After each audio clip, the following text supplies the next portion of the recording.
once knew a woman whose smile could light up a room, whose talent could rival a champion, and she was as classy as a queen.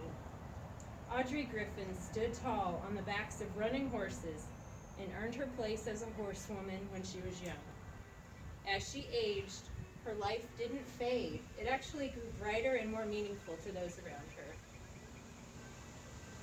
Everyone here is known at one time when you cross the path of an exceptional human.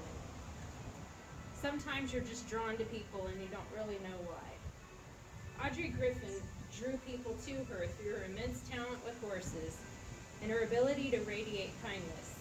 And then she taught them that you can be tough while being beautiful inside and out. I will honor her life and recent death by sharing a little bit about her. Audrey Griffin started riding horses when she was 11.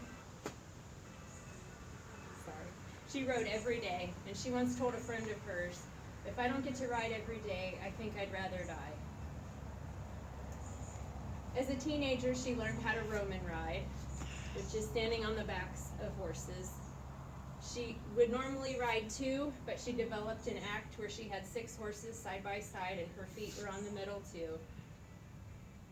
She perfected this and traveled all over the world Roman riding. In 2008, she was inducted into the National Cowgirl Hall of Fame. Her bio on the Hall of Fame website reads, "Audrey O'Brien Griffin lives the cowgirl life with tenacity, generosity, and passion. Before raising her family, Audrey was a member of the famous Flying Valkyries, a Roman riding group in the 1950s, and also worked in a Wild West show that traveled to Belgium. After her children were grown, her love for equestrian sports took center stage, and she started team penning, sorting, and excelling in overall horsemanship. Her competitive nature remains strong today as she continues to promote the Western lifestyle.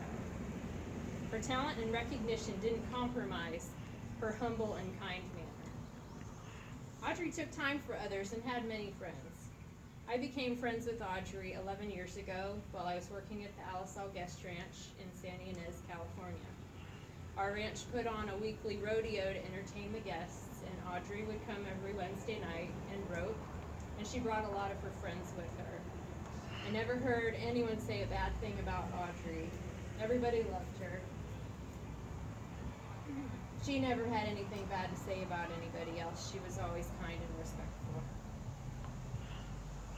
She made you feel good through her smiles, her compliments, and easy conversation. She would rarely decline a request for help, whether it was a neighbor needing help working cattle, or speaking at a dinner, or inspiring young girls to follow their dreams. Audrey was a friend to average people like me, as well as a few famous people. Upon her death, Audrey's good friend Olivia Newton-John wrote on her Instagram, "I lost my beautiful, kind, loving friend, Audrey Griffin. Heaven gained an angel who will live on in our hearts forever."